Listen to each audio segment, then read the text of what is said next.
Just like conservation of energy, there's something called conservation of momentum, which we will use to solve problems today. So, a brief overview before we get started.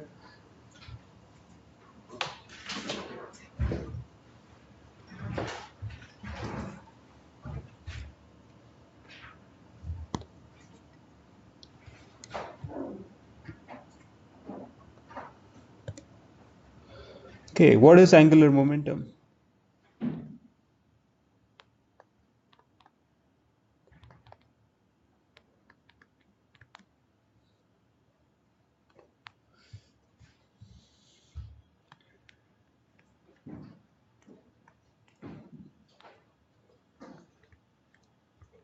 So, if p is a particle, it has a velocity v, okay, the vector v, and let's say we want to find the momentum about the origin of the coordinate frame, say x, y, z, then the angular momentum is defined as r cross mass times velocity, or r times the linear momentum, which is mv. And the way we'll denote this is h about point O, right? So just like moment, the angular momentum is about a specific, in 2D it's about a point, but it's about an axis. In fact, this is about the axis z.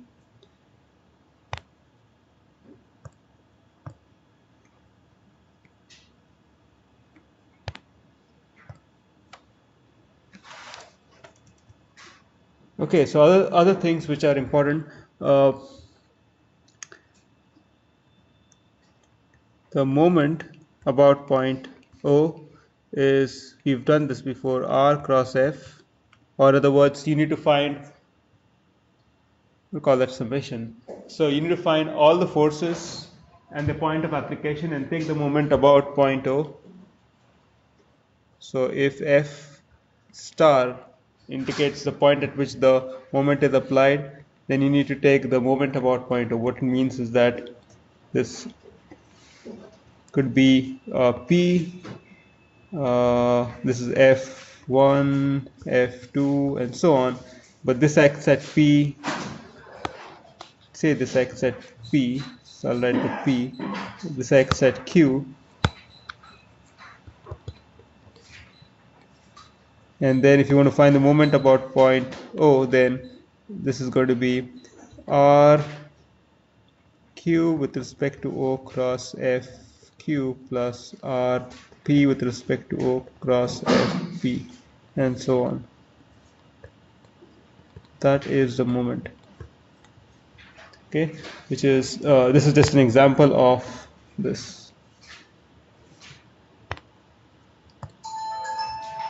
But turns out that R cross F is also H dot about O. So that is the other important formula, which says that the rate of change of angular momentum h dot is equal to the external moment applied to that particular well, it's a set of particles. Really, this is okay. We are not yet in the chapter for rigid bodies, so I'm going to show this as a particle. So this is a particle. A particle.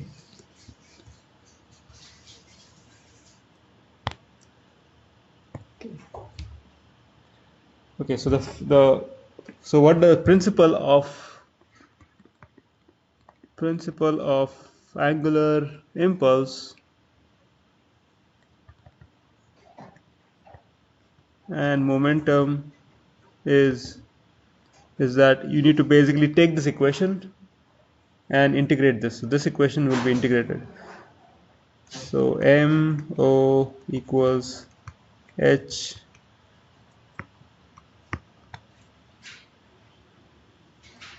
dot O, which is dH dt.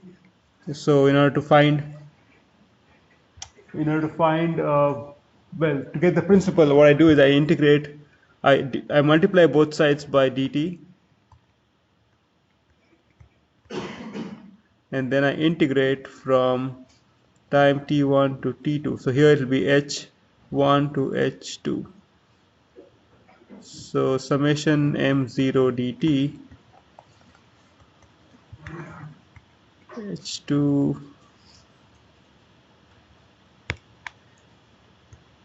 ho, it's still about point O, but it is at a time t2 minus ho by the time t1. So the way in which this is written is, and this is what we'll use, is h01 plus summation integral t1 to t2 summation mo dt equals h2.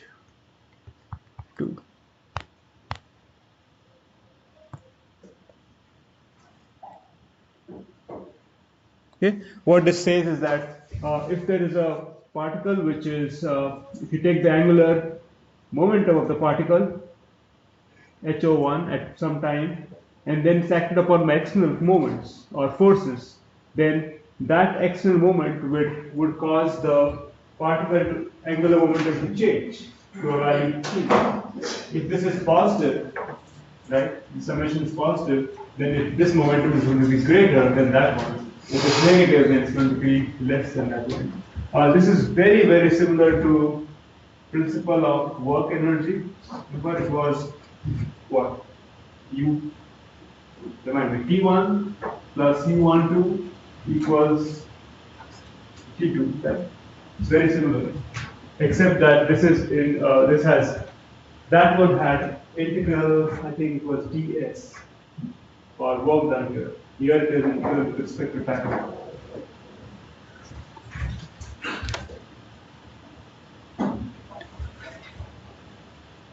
Okay. Now there is a special case, which is if the external force or the external moment m doesn't exist. Okay, m0 is 0, or sometimes m is basically r cross f. If the force acts through the point about which this is rotating, then the contribution due to mo is going to be 0. If mo is 0, then we can see that ho1 is equal to ho2. So that is called the principle of conservation of energy. Sorry, conservation of momentum. So principle of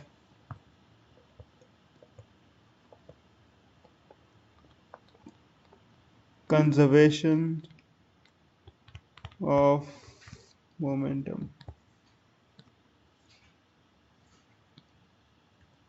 If m0 is 0, then h01 is equal to h02.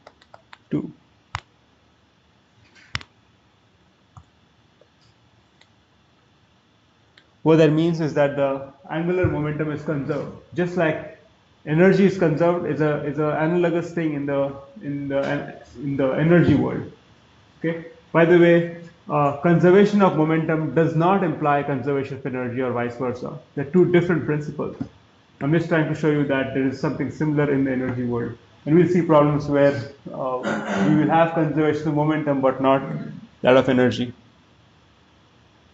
Okay, any questions on this? What is an example of conservation of momentum? No, so if you have a pendulum and it's swinging, then it turns out that both the momentum as well as energy is conserved. Okay, I'm going to do a problem where, let me see. Yeah, I would do a problem where we have conservation of momentum, but the energy is not conserved, or there's work done. Let's get to the problem. Let's make it clear. So this is the problem. Okay, so a 4-pound ball B is traveling in a circle of 5 feet with a speed of 6 feet per second. If the attached cord, this one, is pulled down through the hole with a speed of 2 feet per second, determine the ball's speed when So because there's a because the car is moved down with velocity 2 feet per second, at some point of time this thing is going to spin in a circle of a smaller radius, r equals 2 feet. Right now it is at 3 feet. So how much? So you got to find the velocity when the radius is 2 feet, and then you got to find the work done in moving the particle from point B, or the larger circle, to the smaller circle. So the ball is moving in a circle of 3 feet radius. Okay, you apply a speed of 2 feet per second, because of which the particle eventually ends up in a so at some instant of time it ends up in a circle of radius 2 feet. You got to find the velocity there when that happens, and also the work that is moving from the larger radius to smaller radius. Okay, so this is our first problem on conservation of angular impulse and momentum. The key to look for in such problems is that whenever you're told to find velocity as a function of time, you're better off using principle of angular impulse and momentum. Okay. In this, so far we have three principles: F equals ma, Newton's law. The second one is principle of work energy or conservation of energy, and third one is principle of angular impulse momentum and conservation of momentum. Right? Three different chapters. In all cases, F equals ma always works. If you use F equals ma, you should be able to solve this.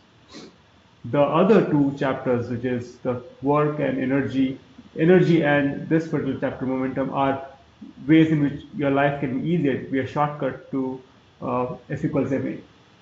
For conservation of energy or principle of work that I told you, you want to look at, the problem will ask you to find velocity as a function of distance. In these problems, you'll always see that they'll ask you to find velocity as a function of time. That's when you use the concept in this chapter. Now, for this particular case, it's actually not asking you to find, it's not really explicitly telling you to find uh, velocity as a function of time. Right? There's nothing like that there. In fact, it is asking you to find the amount of work done. Okay, so in this case, we have HO1 plus MODT equals H2. Okay, the only force in this case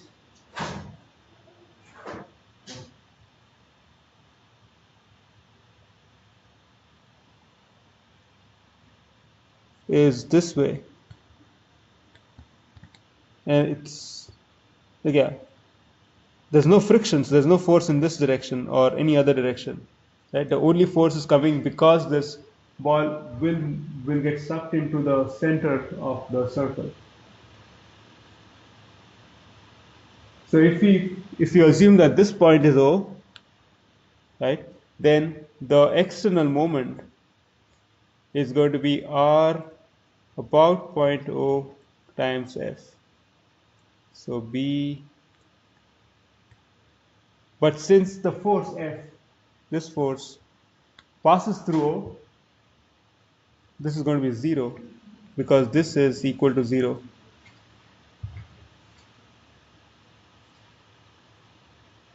Right? The vector F is along the radius. The vector R is also along the radius. So when you have R cross F, basically you have R times F times sine of the angle between the two, but this is equal to 0. So sine of 0 is 0, so this whole thing is 0. So this is effectively 0. What it means is, in other words,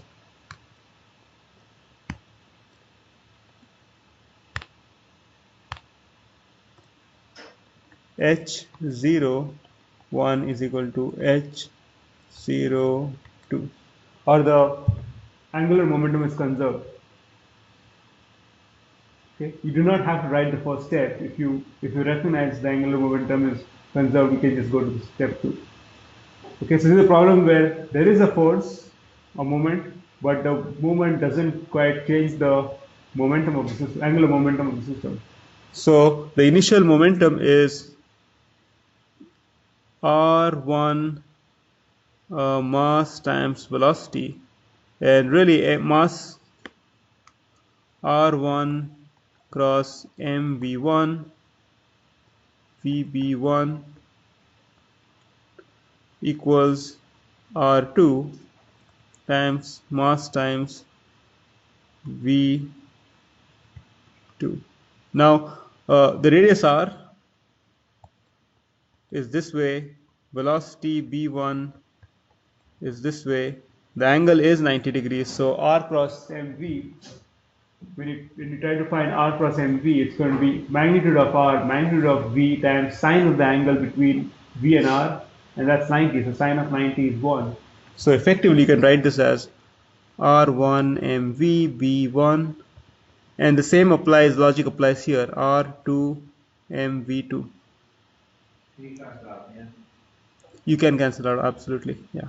So v1 r1 is 3, velocity is 6, r2 is 2, velocity 2 is unknown, that is 9 feet per second.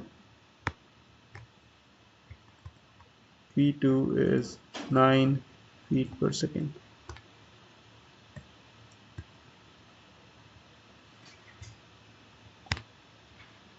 So that's the velocity with which this thing is moving, this body has in this direction, right? But the actual velocity is a vector. If this is er and e theta, then velocity is going to be 9 times e theta, because this is 9, and then it's also being pulled down with a velocity of 2 meters per second, so it has a velocity in this direction. That's going to be minus 2 er, 2 feet per second.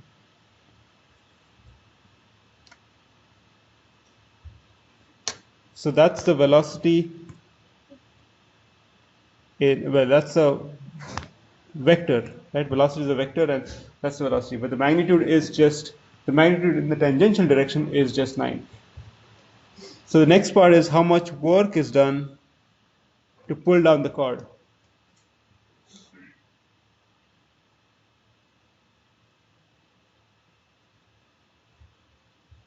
So here's where we can invoke the principle of work energy. T1 plus U12 equals T2. The initial energy is half mv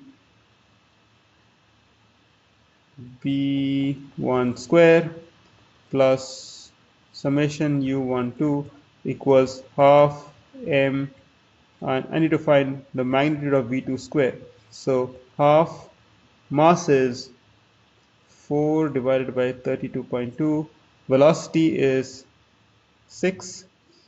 Okay, the only velocity this particle has is in the tangential direction, that's 6, plus u12, which is the unknown, equals half times mass, which is 4 divided by 32.2.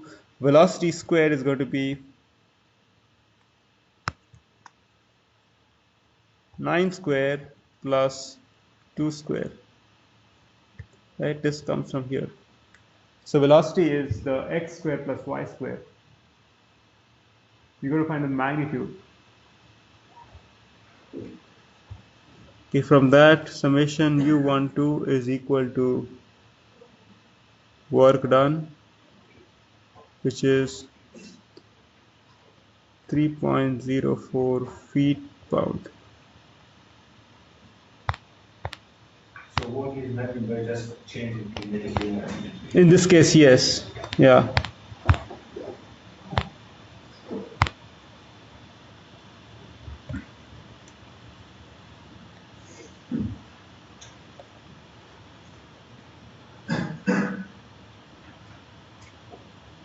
Is the units correct? Yeah, it is. Joules, right? No, this is in foot pound Yeah, I system. get confused with this foot pound stuff. Foot LB because the units. So the way to think of this is work done is what is weight times distance moved. The units of weight is LB, and the units of distance moved is feet, and that's why it's LBP or feet LB. But the 6 to the square. 6 should be square. That's right. So this is an example where your question, where is the angular momentum conserved here, but the work done is non-zero. For a pendulum, unfortunately, well, that example you have both principle of energy is conserved as well as the momentum is conserved. Can you have an opposite case where you have work done of zero and uh, conservation of energy? I don't think so. Yeah, I think you should always see that if there's a change in angular momentum or the conservation momentum is not true, then you'd always see there's some work done. Because then m0 dt is uh, maybe there is a way because work done is force times distance and the other one is m dt. So maybe there's a case where you could have a maybe you have to think about a case where m0 dt is not equal to zero but the work done is zero. I think there should be a case like that, but I can't think of something in the back of mind. So yeah, so don't use them interchangeably. They are not the same principle. You got to think in terms of the way to think about this is ask yourself, is this term zero? If that term is zero, then yes, and angular momentum is conserved. The other thing for this one, you want to ask yourself, is the friction force zero or is this dissipation? If there's dissipation, then clearly the total work done is going to be non-zero, which means that you cannot apply principle of conservation of energy. So you said the best way to apply principle in force is when the velocity is a function of time. Yes, that's the next problem. Yeah. If you're asked to find velocity as a function of time. So let's see this problem. This problem is a classical problem which you might have in the exam. Two blocks A and B, each having a mass of 400 grams. The blocks are fixed to the horizontal rods. These are the horizontal rods. And the initial velocity along the circular path is 2 meters per second. If a couple moment m equals 0.6 Newton meters is applied about CD of the frame, determine the speed of the blocks when, so we got to find speed of the blocks when the time t is 3 seconds. The mass of the frame is negligible and is just free to rotate about CD, neglect the size of the blocks. So here is a case where you're told initially, I think is it at rest? No, it's moving with so initially this thing is moving with 2 meters per second, right? After 3 seconds, you're told to find its velocity. So velocity is a function of time, is what you're after. If you say velocity is a function of time, you're better off using principle of angular impulse and momentum, or conservation of momentum, depending on the moment is zero or not. So summation moment dt is zero or not. Okay? You could also solve this using x equals ma. Absolutely fine, but angular impulse momentum will make it easy. So, principle of angular. So no three-way diagram is required for impulse and momentum. Not necessary. Let me draw one.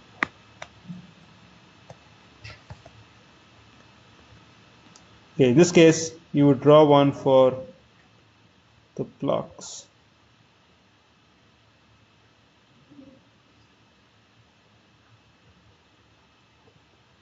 mg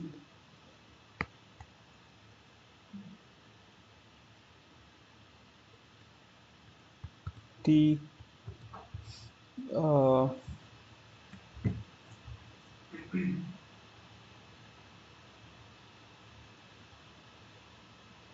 actually I wouldn't draw. I would draw one for the whole system. because I'll analyze the complete system. So I'll draw it like this: M, M, G, and then those joints are spherical joints, so there would be a reaction force R1, R2, and this force is actually three-dimensional. It's a three-dimensional problem. So that would be a free body diagram. Okay. Yeah, actually, it's a good idea to draw. I'll tell you why when I write the equations down.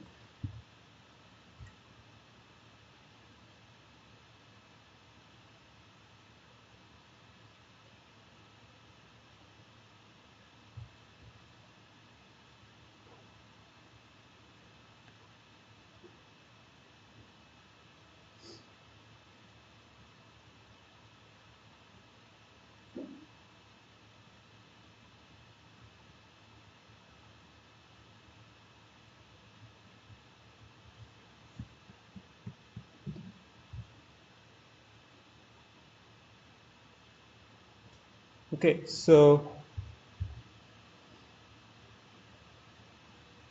the principle says that HO1 plus MOTT equals HO2.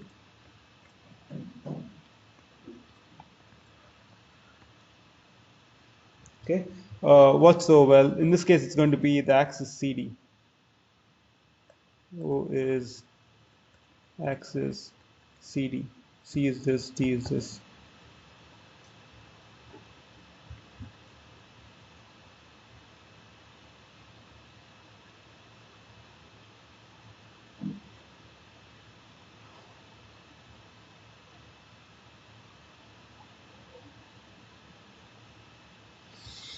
Okay, let's write the initial momentum. It's going to be R cross MV, right? So it's going to be R is this R, V is going to be this way. So it's the same. It's basically the same thing for both the particles. So it's going to be twice mRV instead of writing it twice. Um, so 2 times R. So since the velocity is 90 degrees to R, uh, it's basically 2RMV. In other words, this is RMV sine of 90 degrees. That is, this vector here is this angle 90 degrees, but sine 90 is 1, so it's 2RMV. So let me give the suffix 1,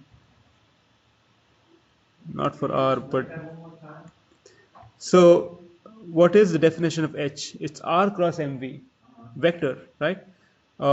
You to find the cross product of R with V. Okay, velocity V is this way. The R vector is this way. So R is this way, V is like this. So the angle is 90 degrees. So it's the definition of the cross product is the magnitude of R, magnitude of V times the sine of the angle between R and V. The angle is 90 degrees, so sine of 90 is 1. So you don't. So this, it's basically this. Uh, so 2 times R is 0.3 times M is 400 grams, so 0.5 kgs, times the velocity is 2 meters per second, initial velocity. So that comes out to be 0.48. Okay, let's write H2. It's going to be the same, similar thing, a similar reasoning, but it's going to just give me RMV2.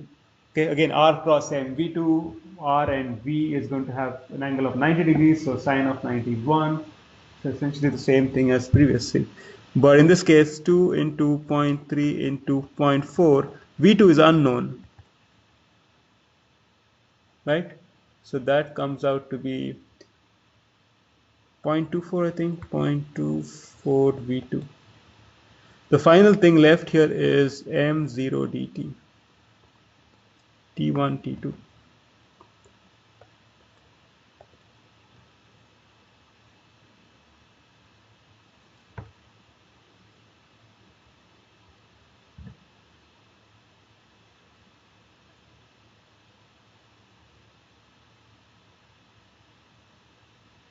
Okay.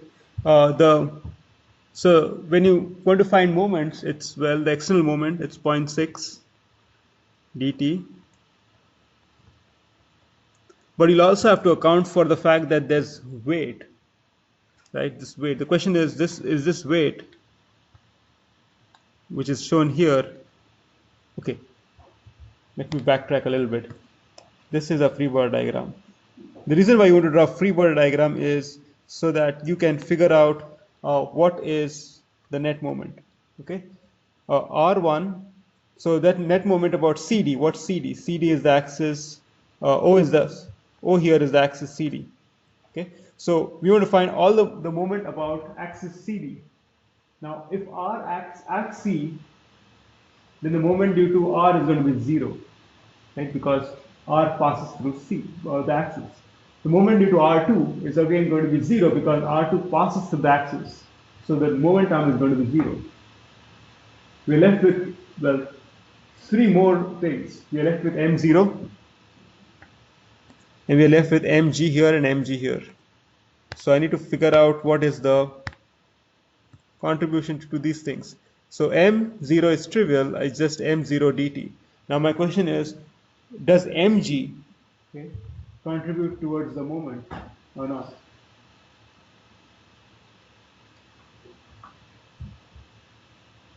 The definition is r cross mg. I think it contributes.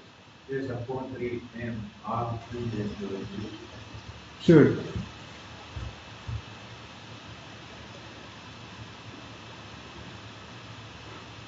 So the axe, I'm just trying to see, because the book doesn't give gravity direction.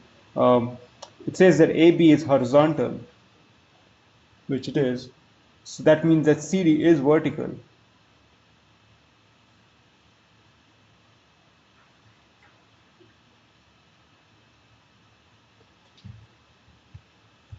So let's see. If I draw ER, E theta, and this is going to be J, then R is going to be along ER, MG along J. Well, it's going to be, let me draw this properly. So what I'm trying to figure out is the book says that the only contribution is due to 0.6 dt, but I think that maybe mg does contribute and the book forgot to account for that. I'm just trying to figure out if mg does contribute towards moment or not.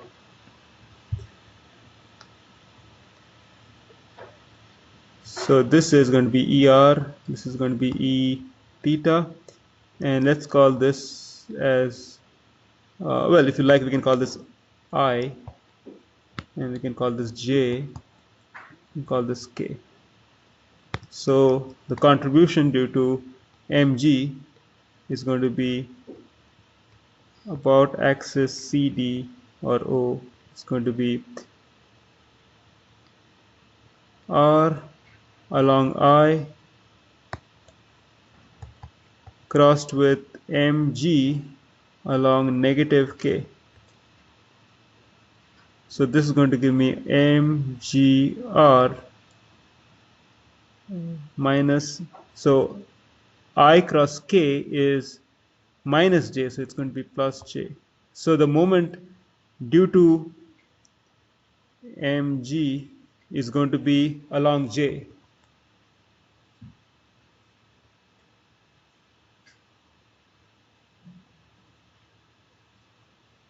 The moment due to MO, the way it is shown here,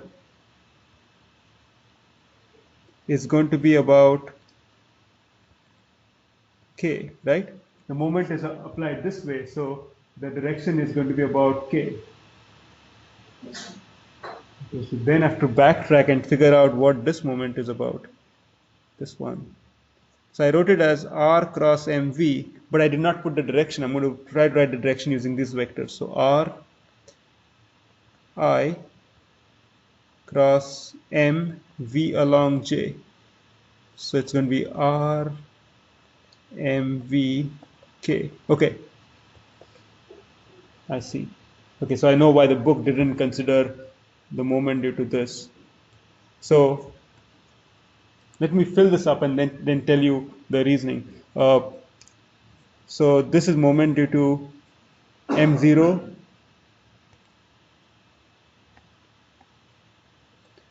So h0 is 0.48 equals h moment due to m0 is going to be zero point 0.6. It's so 0.6 dt is going to be 0.6 t2 minus t1. T2 is 3, t1 is 0. So it is 1.8, right? 1.8. So this times 1.8 plus 0.24 v2 is what I have. So where did I get this from? I got this from this 1, from this 2, and from this 3. So 1, 3, 2. So if you solve this, you get v2 equals 9.5 meters per second. Okay, that's the answer. Now, let me backtrack and tell you. So this is how you solve it. Now, let me backtrack and tell you something about the moment, right? When you write the moment here, you got to write all the moment due to all sorts of forces, right? So in order to find the forces, you've got to look at the free body diagram. So let's look at the free body diagram. I already convinced you that R1 and R2 will have a zero moment because they pass through CD. But there are still three forces. Well, one moment and two forces. There's M, capital M, and there is mg, right? Now M, capital M, acts about K because the axes are this, and what I did was I defined my I to be this way, J to be this way, and K to be up. Okay, so the moment M is about K because this is K axis, right? Mg is acting downwards, and you got to, in order to find the moment, what you need to do is you need to do R cross F, right? R cross F. So R is along I, like this. F is downwards along K. When you take the moment, you get a moment about J, not about K. So what it says is that the effect of mg acting about axis CD is going to provide a moment in the J direction, or it's going to be this way. So the moment M is this way, axis is this way. Due to mg, it's going to be this way, right? The contribution due to h0 is r cross mv, which I wrote down here. R is along I, mv is along j. So this moment is about k. In other words, if the velocity is this way going into the plane and r is that way, then r cross v is going to be a moment in the k direction. So the contribution due to ho is going to be in the k direction. And that equation is actually a vector equation. This is a vector equation. What it means is that this will have, you have to sum up all things in I direction, sum up all the things in j direction, sum up all the things in k direction. In this case, for this particular problem, it's going to find the velocity in the new instant. You need to take that equation in the k direction because velocity of interest is in the so this velocity is going to lead to a moment in the k direction. So when I took that equation in the k direction, I took the angular momentum h0, h1, which is down, and this I have to take only the contribution in the k direction and not in the I and j direction. So although mg is acting there and the moment is non-zero, that moment is not in the k direction but in the j direction. So that doesn't figure out in this equation. If it was figuring out in this equation, then I would have put it. But since it's in a different direction, it doesn't figure out there. So could you tell, because it's parallel to the axis of A, could you tell it does not affect? Yeah, so without doing any math? yeah, without doing the math, you can easily figure that out. So it's simple. So mg is downwards, r is this way. Uh, So r cross mg is what you need to find. So r cross mg is going to be a vector this way. So r cross mg is this way, which is in a direction which is not in that way. M is this way. yeah. The moment due to mg is that way, right? This way. R cross m. You curl your fingers from r to mg. The vector is this way. So the contribution to mg is this way. The contribution to capital M is that way. And r cross mg, the angular momentum, r cross mg is also in this direction. So when you equate that, you have to be very careful about what is the direction. But this is probably one of the not conventional problems, because this is a 3D problem, and most of the time in the book we have 2D problems. So this issue only comes up when you have a picture which is three-dimensional. If you have a two-dimensional problem, you do not have to worry, because everything will stick out of the paper. All the moments will stick out of the paper. So you have to be careful when you do things in 3D. That's the tricky part. And majority of the problems we've seen are 2D. So you have to be careful about how you reason it out. So this is not, the explanation is not the